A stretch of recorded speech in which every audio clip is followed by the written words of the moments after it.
Okay. Good evening, everyone. Welcome to our Friday night prayer and meditation. We do this every Friday because we believe that only in God that we will have sound mind, healthy mental health for us, no? And also sa heart natin, sa spiritual aspect natin, we'll have healthy soul and spirit. So for this evening, we're going to have um let me share my presentation. Actually, ang ganda ng ano natin ngayon, ating sharing. Ayan. So, our topic is about the journey to healing and strength. O, di ba? Ang ganda ng topic talaga natin ngayong gabi na to. The journey to healing and strength. So, for our sharing question is, uh, where there are times that you sought God's guidance. Teka lang ha, brain natin to. Okay, nasa pattern ng ano, Canva. Okay. Were there times that you sought God's guidance because you no longer know what to do? What questions did you ask of Him? Or what happened? Okay. Meron bang time sa life mo na talagang you're so confused, you don't know what to do, parang you're on a crossroad, hindi mo alam kung pupunta ka sa right, pupunta ka ba sa left, or pupunta ka sa middle, you have many choices and you're really asking God for guidance. Ayan. So, what happened during those times? So you can type it in the chat box. Okay, may chat box tayo dyan. Just share just a simple times na kung saan you are really seeking God what to do and God has guide you sa the best road ng life mo. Personally ako, it was the time na yung papunta kami dito sa Cebu. Actually, hindi ko alam kung kasi nauna na yung husband ko dito, but I don't know kung susunod ba ako o magstay ako sa Luzon kasi alam ko mahirapan yung anak ko mag-adjust sa new environment. So, ang dami kong iniisip na, saan ba ako talaga pupunta? Or doon ako pupunta sa nanay ko kasi matanda na siya, wala siyang kasama, yung mga ganyan. No, but I really prayed to God what's the best decision, and the Lord guide me and tell me to go here in Cebu, and the rest is history. Talagang God has done something, so many great things for us here in Cebu. Diba? So, yun.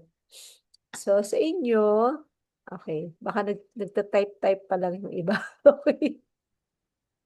Okay. So, ayun, sabi ni Mami Lily, many times I ask God for guidance and the response is no, wait, and yes. O, ayan, di ba? So, kay Mami Lily, siguro ang dami niyang question kay God. Kaya ang daming, yung iba-iba yung mga answers. Merong yes, may no, may wait. Ayun. Si Mami Lot naman, yung difficult health struggles ni Mama twice na ICU a month, so difficult struggles and liver carcinoma ni Papa. I was floating with God for guidance. O, di ba? Mga, parang ano talaga no, yung mga instances natin na life and death situation na talagang parang pag ginawa mo to, magbabago ng sobra-sobra yung buhay mo. When you choose this, ganun din yung mangyayari. So talagang in those major decisions of our life, kailangan talaga natin ng guidance ng Lord, right? O sabi ni Mami Lala, this week, my question to God is, how we can go through physically, financially, and all the rising prices, correct? God is good. We are provided by God's grace alone. O, diba? I think, ang tinutukoy ni Mami Lala here is yung opera niya ng cataract niya. Diba? God has provided for them. Talagang ang galing ng Lord. O, di ba? I think isa pa sa question dati na tinanong ko kay God is really to, parang, will I do this? Itutuloy ko pa ba 'tong mga plano ko? Talaga bang ito yung gusto mong gawin ko? Mga ganyan-ganyan, 'no. Pero wala lang, nag-trust lang talaga sa Lord, and the rest is history na talagang the Lord has provided. And look at our group, no? Kasi sabi ko, tutuloy ko ba to? Paano gagawin ko? Wala naman akong money, wala naman akong means to do this, ganyan, ganyan, etc., etc. And then, God has been faithful ever since, diba? So, let's go to our lesson. Sige, basahin natin tong ating Mami Lily, can you do the honor to read this po? Proverbs 3 verse 5. Sure po. Proverbs 3, verse 5 to 8. Trust in the Lord with all your heart. Do not depend on your own understanding. Seek His will in all you do, and He will show you which path to take.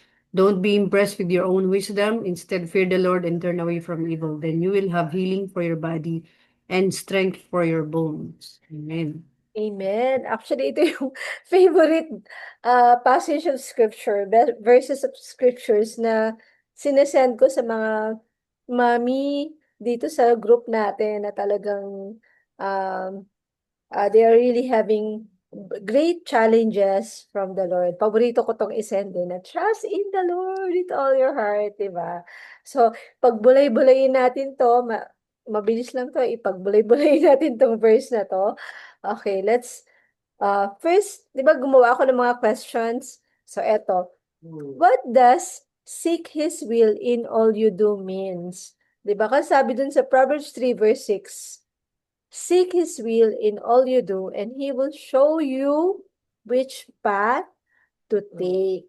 Okay, pag sinabi natin seek His will in all you do, okay, you can also type in your answer dyan sa chat box. Ano nga ba yung seek His will in all you do means? Okay, so it means talagang ito sa aking bubulay-bulay in my meditation, it means you have high regard on what God will think and say in what you are doing. Parang sa lahat ng ginagawa mo, yung nire-regard mo lagi, iniisip mo na, ano kayang isipin ni God? 'Di ba? Ano bang sasabihin ni God if I do this? 'Di ba, matutuwa ba si God o hindi? Or it also means you just want to seek, diba? Seek to please God and Him only in what you want to do. Okay? Relying on God's purpose. Sabi ni Mami Lot. Okay? At take note, sabi niya dito, seek His will in all you do. Diba minsan sabi ang OA, lahat na lang inaano kay God, parang parang lahat na lang ini-involve si God, ganyan. Of course, That's the right thing to do. That is yeah, the right thing to always involve God, big or small. correct, correct. Kasi di ba si God, Mami Net, ano siya, He's mindful of us. Ayun, yun yung right word. Na lagi niya tayong tiniisip, lagi niya tayong, sabi nga ni King David, what is man that you are mindful of him? Ganun niya tayo ka-love.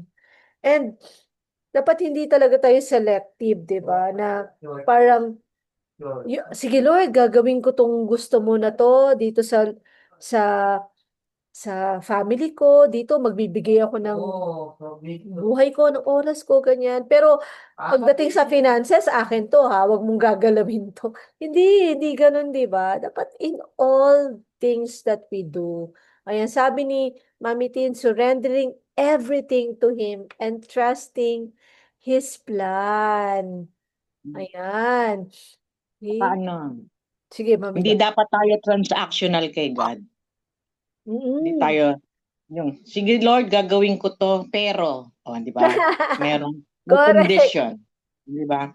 At saka kahit hindi natin naiintindihan, mag-submit tayo sa wisdom niya. Correct. O sabi ni Mami Lily, consult and submit to God. O, same sa sinasabi ni Mami Net. It also means carrying your cross. Diba? Yeah. Kung ano yung Yes. destiny na binigay ng Lord sa'yo, kung ano yung assignment na inata sa'yo ng Lord, inassign sa'yo ng Lord, do it. Like for example, Without grumbling. Without grumbling. correct! Talagang buong puso, seek His will in all you do. It means, like for example, itong ano natin, itong binigay sa ating assignment ng Lord na nagkaroon tayo ng special needs na anak, ng anak na may special needs, na talagang assignment natin yan sa Lord. Hindi natin pwede sabihin, pwede ba iba na lang gumawa nito? Ay, sa iba ko na lang to. Siya na lang gumawa nito. Wala talaga. It was given to us. So, yan talaga. So, seek His will in all you do. Ano ang gustong ipagawa ng Lord sa'yo? Yun ang tanong ko sa'yo ngayon. Alam ko, kung may deep relationship tayo sa Lord, may mga bagay na pinapagawa ang Lord sa atin. Personally, bawat isa sa atin, iba-iba yan. Meron, dinideal tayo kung sa isang scene, baka meron tayong ayaw nating i-give up, na naka-cling pa rin tayo doon, or merong dinideal sa atin na relationship natin sa asawa natin, or ah, sa friends natin, or sa family natin. Hindi natin alam eh. Pero ang mahalaga, seek His will. Seek God's will in everything we do. Ayan. O, next tayo. Next question is, what actions do we need to do in order to have healing for our body and strength for our bones? Sabi dito sa Proverbs 3 verse 7 to 8, don't be impressed with your own wisdom. Instead, fear the Lord and turn away from evil. Then you will have healing for your body and strength for your bones. So, ano itong mga action na to? So, number 1 is, yun nga, do not be impressed with your own wisdom. Do not be, sa ibang translation, sabi doon, do not be wise in your own eyes. Ayan. So, anong ibig sabihin kaya nito? I-trust talaga natin si God. Uy, your free meeting will end in 10 minutes daw. O, pag nawala tayo dito, balik lang tayo mamaya sa ano ha.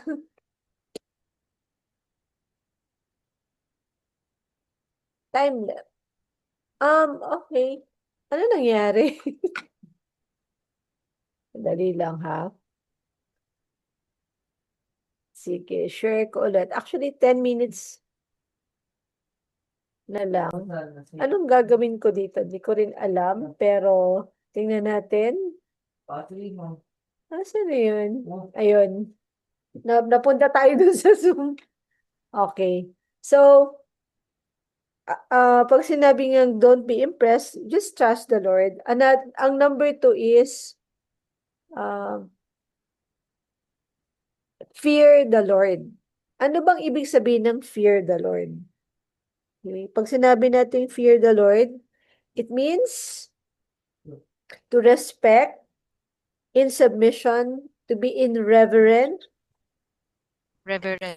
reverent before God, and we just want to please Him in everything we do. Okay? So, yun. Then, yung pangatlo is turn away from evil. Okay. Pag sinabi natin turn away from evil, it means turn away from anything that displeases God. Nako, I think kailangan ko na talagang mag-raise ng money para mag ano na ako ulit sa ayoko talaga ng ganito na ano-ano tayo. Sige lang. God will provide. Para tuloy-tuloy na tayo ulit. Sige lang. Thank you, Lord. So, sabi dito, turn away from evil means turning away from anything that displeases God. So, hate what God hates and be of one heart with God. One heart and mind with God. Okay? Like for example, kung merong dinideal sa atin si God na, oh, Josie, mali yan, ganyan. Anong gagawin natin? Kahit na sobrang gustong-gusto natin yung bagay na ginagawa natin, or talagang parang ang hirap i-give up nung kung ano man yung bagay na yun. Pero pag sinabi na ng Lord na, oops, mali na yan, sobra na yan, kailangan na nating ayusin, ganyan. Yung gusto ko yung sinabi ni Mami Net kanina, wala nang, ano tawag doon, Mami Net? Wala nang negotiation. Transaction. Walang condition. Ayaw, wala nang condition. Ang kailangan na lang natin sabihin is, yes, Lord. Sige po, Lord. Yes, yes. Magsasubmit Hindi, po. hindi tayo transactional dapat. Yun, hindi transactional. Correct. Naalala ko nung dati na, I think, pagdating sa amin ng husband ko, no, ang hirap mag-submit sa mas bata sa'yo. Di ba? Kasi mas bata yun sa akin. Tapos, iniisip ko ba, mas matalino ako sa kanya. Ganun. Kasi, syempre, pag mas matanda ka, iniisip mo, ay, mas marami na ako experience, ganyan, ganyan. Tapos, parang ayaw mo makinig, ganyan, ano. So, but Hindi ka God, nag-iisa dyan. correct, mami din, di ba? Nakaka-relate ako. Oo, di ba? Tapos, ano ka pa, yung, alam mo yung, syempre, may yung mga pinagdaanan mo na, into teaching ka, into coaching, mga ganyan-ganyan. So, parang, ang hirap-hirap mag-submit or makinig na parang mas may alam ako sa parang mas alam ko yung mga sinasabi mo na ano, ganito. Alam mo, parang sa mind ko ganun eh. Pero the Lord says, no, you listen. Submit. Listen. Yeah, submit. Listen. You listen kasi may maganda siyang sinasabi. And then, nung sinabi niya na yon, talagang nag-start na akong mag-listen. At naintindihan ko na, oh, dami talagang mga thoughts din pala niya. Ganito. Tapos na-appreciate ko na talaga. Okay. So, nakakatuwa naman ng Lord. He knows the best for us. So, pag sinabi na ng Lord, ang sasabihin lang natin, yes po, Lord. And ano na yung magiging resulta niyan? Ano sabi dyan? Then, Healing. yes, you will have healing for your body and strength for your bones. Minsan, tinatanong ko nga, sabi ko, ano bang kaugnayan? Diba? Tanongin, pwede kasi nating, sige, Mami Arlene, pag-pray natin mamaya. Parang, di ba kung ano mo yung logic lang sa ordinary mind ng tao, ano naman ang kaugnayan ng don't be impressed with your own wisdom, fear the Lord, turn away from evil. Ano yung kaugnayan niyan sa body ko? Parang gano'n, di ba? Ano yung kaugnayan niya na magkakaroon ng strength yung bones ko? So, paano mo yan i-connect? Pagdating sa science, di ba gano'n? Paano i-connect yan? I think yung connection yan is because God is the one who is the source of healing and strength. O, di ba? When you do these three things, you don't be impressed with your own wisdom, you fear the Lord, you respect Him, you revere Him, you put Him first in your life, tapos you turn away from evil, you please God, you honor God, then God Himself will be your healing. God Himself will be your strength. I think that's the ano talaga, the best explanation for this, that the result will be strength for our bones and healing for our body. Eto, tilika. Okay. Ngayon naman, kasi we only have less than Eto, hawakan mo dalawa. okay. We have less than 3 minutes, mga mamis. So, ang gagawin natin, mag-out muna tayo lahat, tapos papasok tayo ulit. Pero, Ano gagawin dyan? Sige. medyo mag-intay po kayo ng Hinila! dali lang. Mute natin muna si mami. Ayan. So, medyo mag-intay po kayo kasi ipina-process pa yung recording niya, ha? Basta, right after ma-process yung recording, i-open ko ulit yung link. So, di ko alam kung mga 2 minutes, 3 minutes yung i-message ko kayo pag, siguro within 2 minutes, 2 minutes or 3 minutes lang po. Okay po? Okay na po kasi meron pa tayong prayer. Tapos, meron pa tayong story from the Bible na titingnan. Okay? Sige. So, out muna po tayo ha. End ko muna po ito.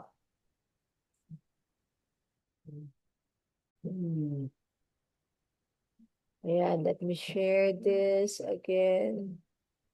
Ayan, okay. So, this verse says that those who trust in the Lord will find new strength. They will soar on wings like eagles. They will run and not grow weary. They will walk and not faint. So, it means talaga na sa life natin, when we put God first in our life, talaga naman, parang parang meron ako, umi-echo dito sa tabi ko.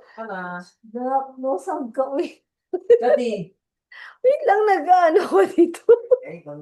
So, yun. Di ba? When we trust God in our journey, we'll always have strength and we will soar high on wing like eagles talaga. God will always renew our strength. So, for tonight also, before we go to prayer, meron tayong story na titingnan. Ito, the story of Balaam. Balaam. Oo. Kilala niyo ba si Balaam? Sino nakakakilala kay Balaam? Balaam. Okay. So, our story is about Balaam. Makikita nyo dito na si Balaam, ayan siya, nakasakay siya sa kanyang donkey at papunta siya. Pero may nakaharang dito, ito yung angel of God. Meron siyang sword dyan.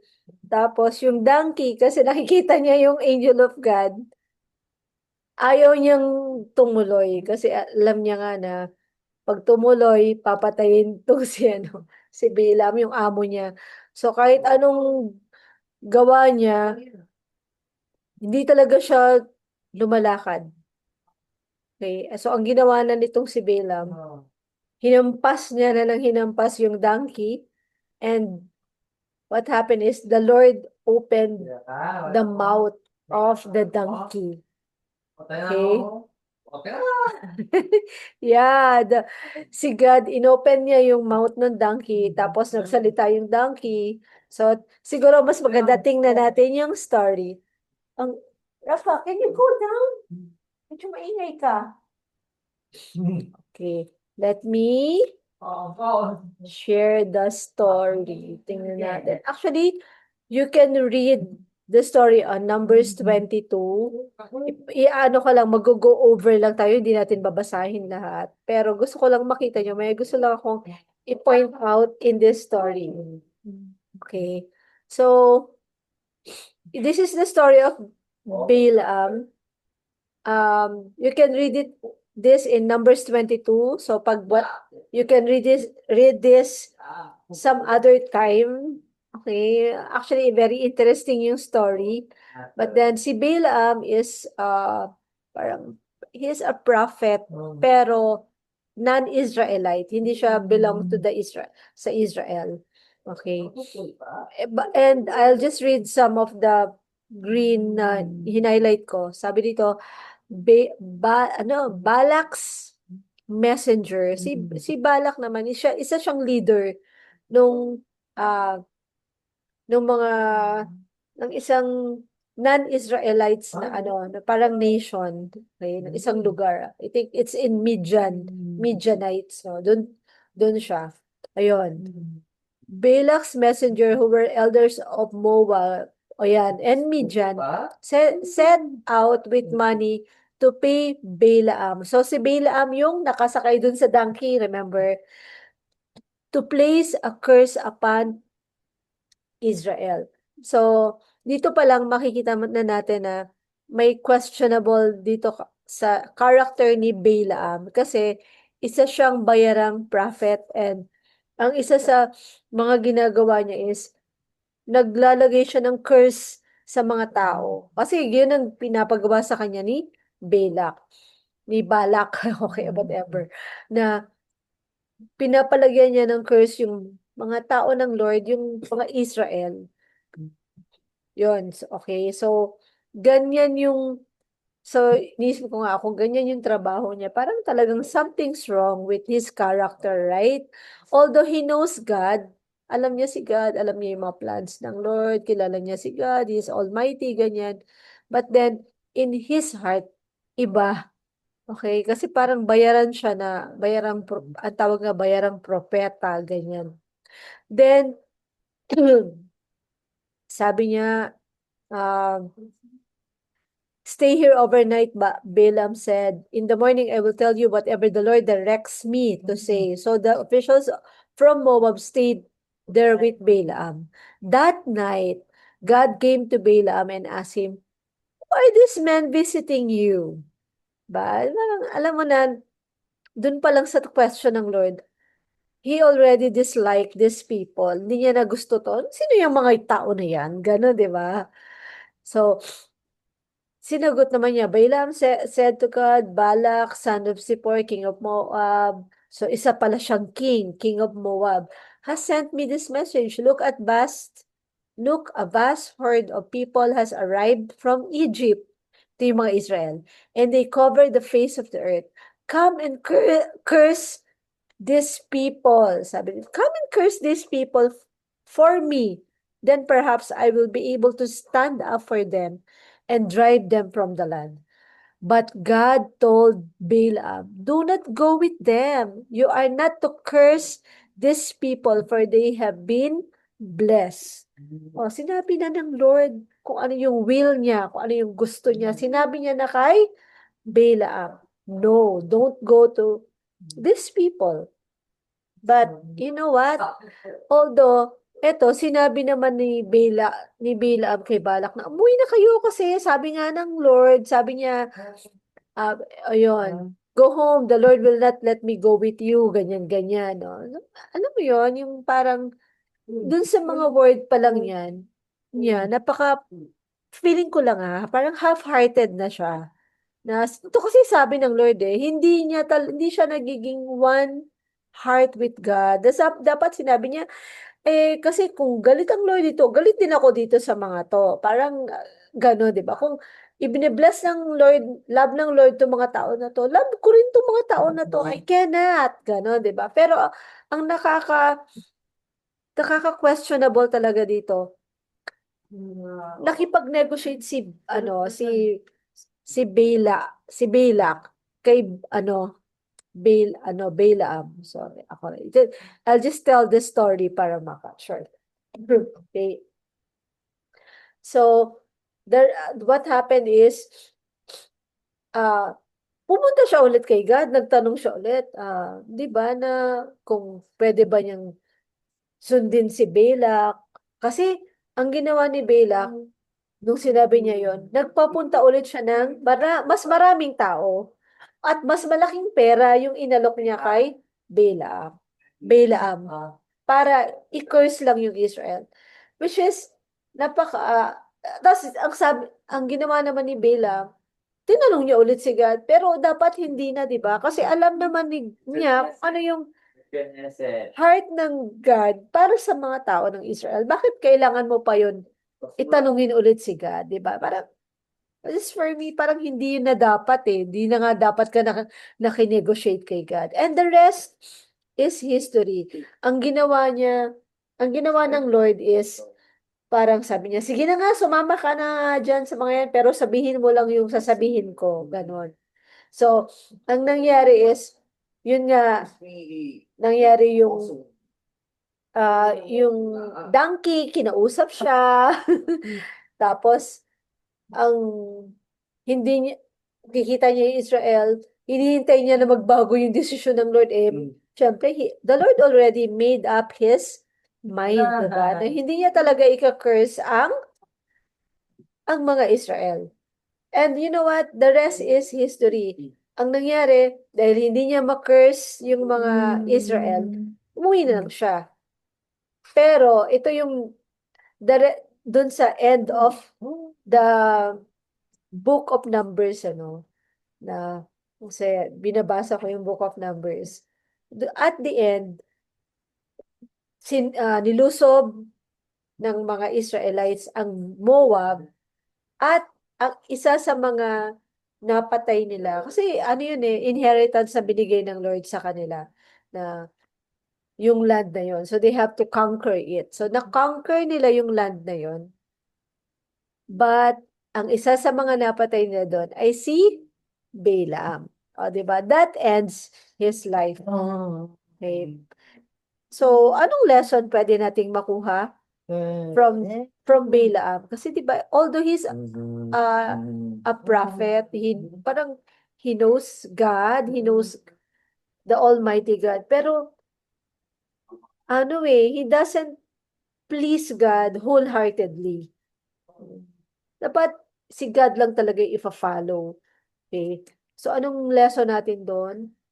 What lesson can we learn? Let us not have a divided heart between God and the world, God and material things, but number one talaga sa atin, si God talaga. Diba? Yeah. Sabi ni Mami Cathy, what God blesses, no one can curse. Okay, so, gusto ko lang talaga makita natin dito yung heart ng tao, yung motive ng tao na, alam mo yun, na sad lang kasi kilala niya na si God, kilala na niya si God Almighty, parang may connection siya somehow. Pero, nabulag pa rin siya ng material things. At parang nag-act siya as if God will change his mind. Hindi nga eh. Dapat he sided na lang with God. Diba? Ganun eh. Parang nag-side pa siya dun sa enemy of God. And, well, anyways, I hope you get my point na when it comes to God, walang condition, sabi ni Mami Mila, wholehearted talaga tayo. Walang double-minded, double-hearted.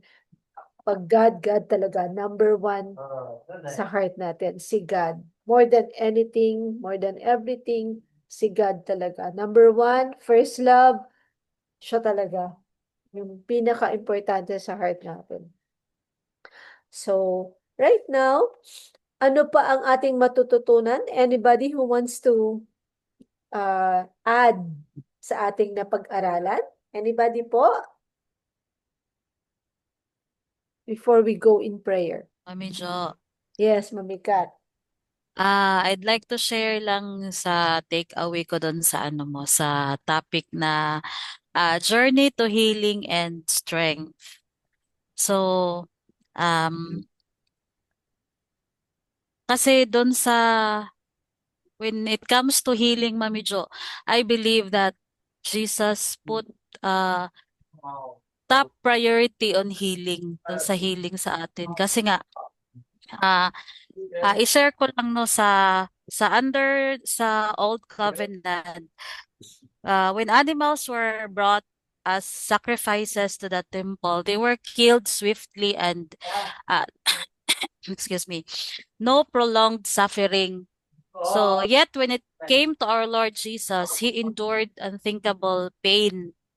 The Bible tells us na he was scourged not just once or twice, but 39 times. So it wasn't a quick or a clean death. So our Savior really suffered like no one else ever has. And he felt every lash, he absorbed every ounce of agony.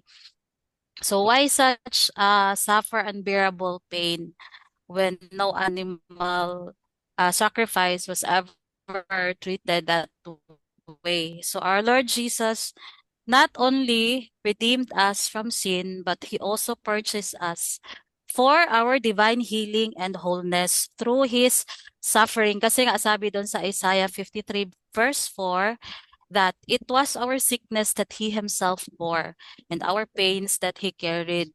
And sa next na verse, it said na He was wounded for our transgressions and He was bruised for our iniquities. So the chastisement for our peace was upon Him, and by His stripes we are healed. So every stripe of His back was our complete healing and wholeness. So yun yung yun yung na-take away ko. Bakit ganun na He suffered so much. He suffered every beatings, every pain, every stripe in His back. So yun pala yung yung reason, so that para magiging whole tayo, for our wholeness, for our healing. That's Amen. all, medyo. Amen. Thank you, Mami Cathy. Si Jesus talaga. Si Jesus talaga nag-provide niyan. Okay, ng healing natin. Everything. Kung wala siya, there will be no healing, no forgiveness of sin, nothing. Si God, si Jesus talaga yung provide ng Father para mag-give way for us to be forgiven, to be healed. Okay, that's why those who put your trust in Him will never be put to shame. Ayan, sabi sa Bible yan. Anybody? Any additional po? I want to add more regarding also about healing. Totoo 'yun ang sinabi mo, ang healing ay nagmumula lamang sa nag-iisa nating Panginoon, di ba? But then parang i-reinforce ko lang what healing really means. Yung healing is non-linear. Ibig sabihin, it's not a straight line, di ba? It's personal. So yung healing mo at healing ko, healing ng ibang tao, iba-iba yan. Iba-iba. It's a personal journey. It's a personal journey of transformation that that involves acknowledging pain, practicing self-compassion, and rebuilding strength over time. So, napaka-importante na within the journey of our healing, we have to embrace the process, you know.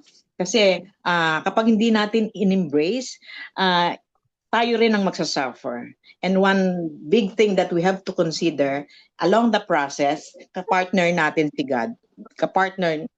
God. So as tayo, pinuput natin yung sarili natin sa healing process, let's not be discouraged of anything. Kasi nga, sinabi, ang healing, it's an ups and downs. Ups and downs. Hindi tayo mag-e-expect, bakit magtataka tayo? Bakit maganda na nangyayari sa akin? Bakit ito na naman ako? Parang ganon.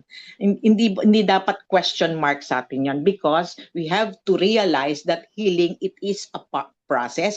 It's a personal journey, and one thing that we have to consider, the topmost that we have to consider during our healing process, is that in partner tayo kay God, and the end result will always be in victory. We are always be in victory, di ba? Yun lang. Amen. Okay, totally agree tayo dyan. And with that process, healing is also can be instant or it can be gradual. O, di ba? Yes.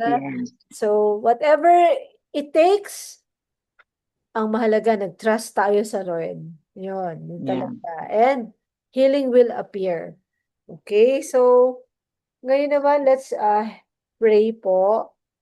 I would like to ask Mami Cathy, please lead us in praying for our awesome kids.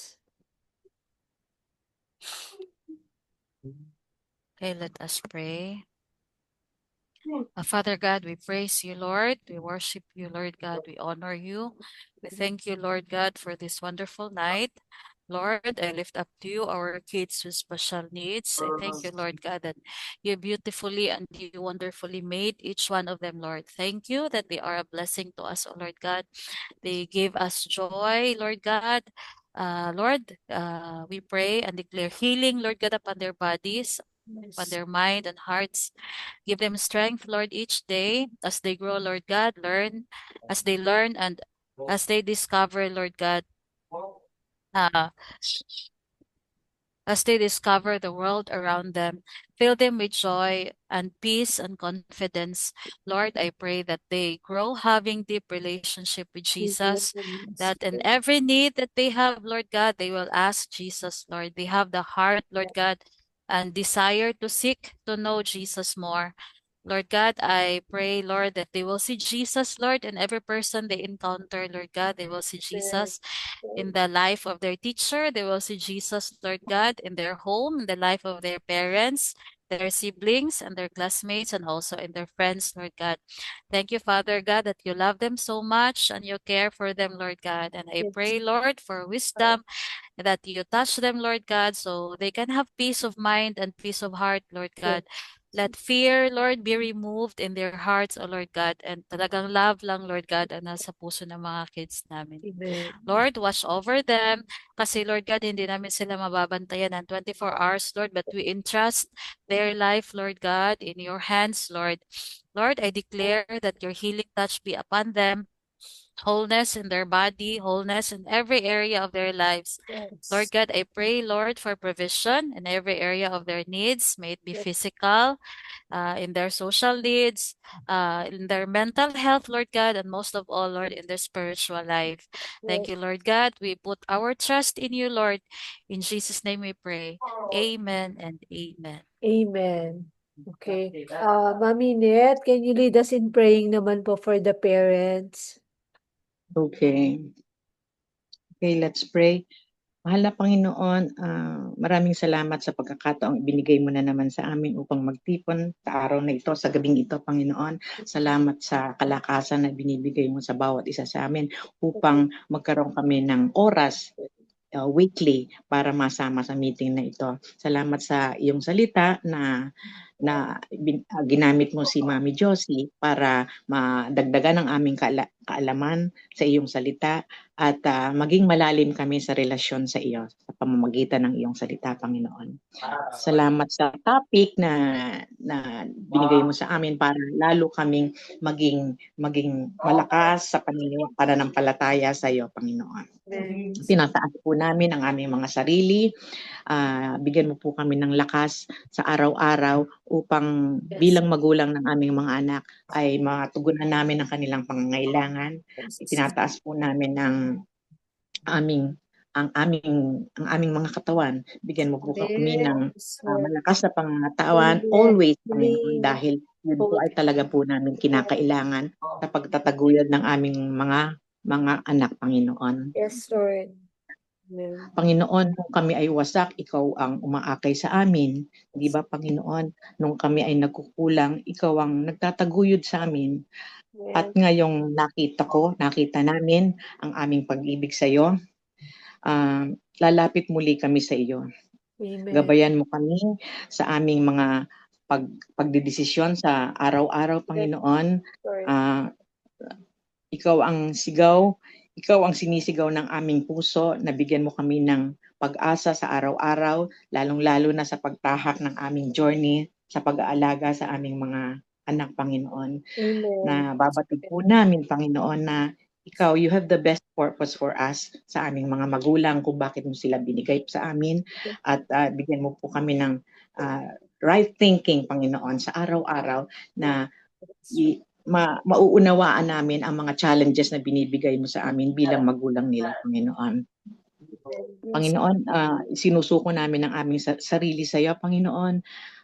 Bigyan mo, pagpatawad mo po sana kung marami kaming nagiging pagkukulang, marami kaming hindi nababatid na alam namin na hindi pleasing sa iyo, Panginoon. But nevertheless, we truly ask your forgiveness, O Lord.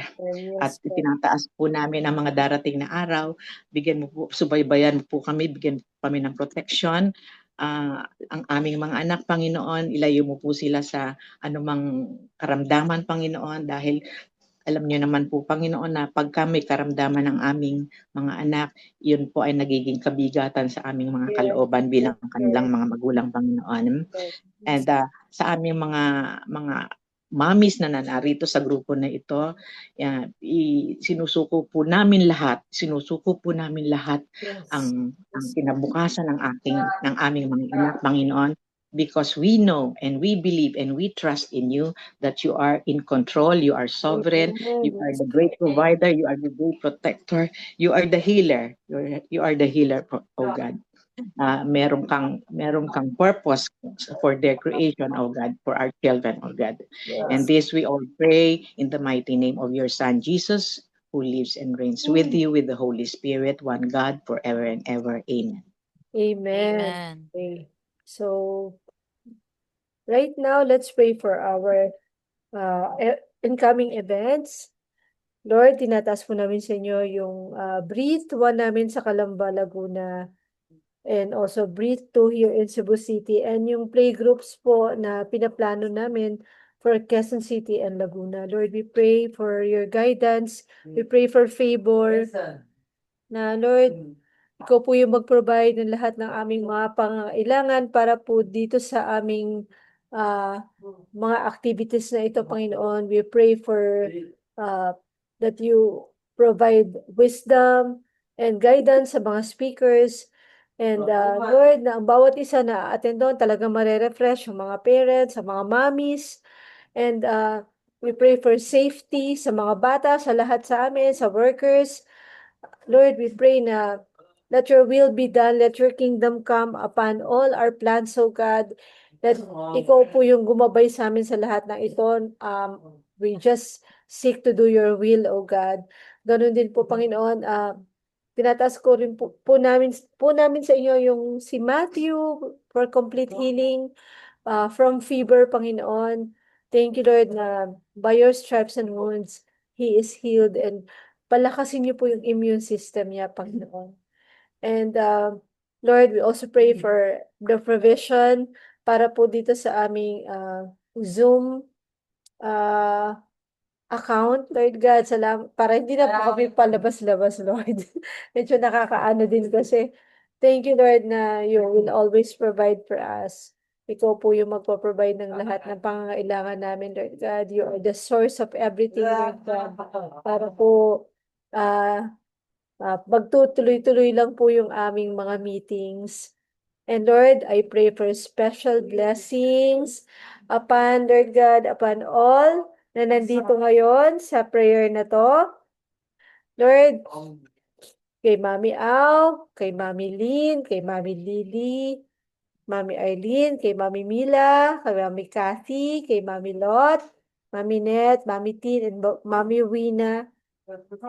Lord, at sa akin, I pray for a special blessing, a special touch of your Holy Spirit. I-refresh mo po kami na ngayong gabi, we will be able to sleep and have a very well-rested mind and body and soul and spirit, Panginoon. That, Lord, we will wake up tomorrow having fresh talaga. Everything is fresh. And Lord, kung ano man po yung mga pinapagawa mo sa amin, Panginoon, magagawa po namin ng maayos, ng mabilis, and on time lang po, Panginoon. And help us, O God, that in the midst of our business, we will also continue to put priority sa aming mga anak kasi sila po talaga yung binigay niyong assignment sa amin, Panginoon. Teach us to train up our kids in your teaching sa Panginoon, na talagang mailapit namin sila sa inyo. Lord, tinataas ko din po sa inyo yung mga nagjo-join ng prayer, Panginoon. Kahit dito lang po sa Zoom na yung mga sa recordings lang po. Same blessings po ang ibigay niyo po. I-touch niyo din po sila. Maraming salamat po. We just give you all the praise and the glory and honor. In Jesus' name, amen. Ayan. Thank you, Lord. So, let's have a picture taking before this ends. Ayan, we only have 5 minutes.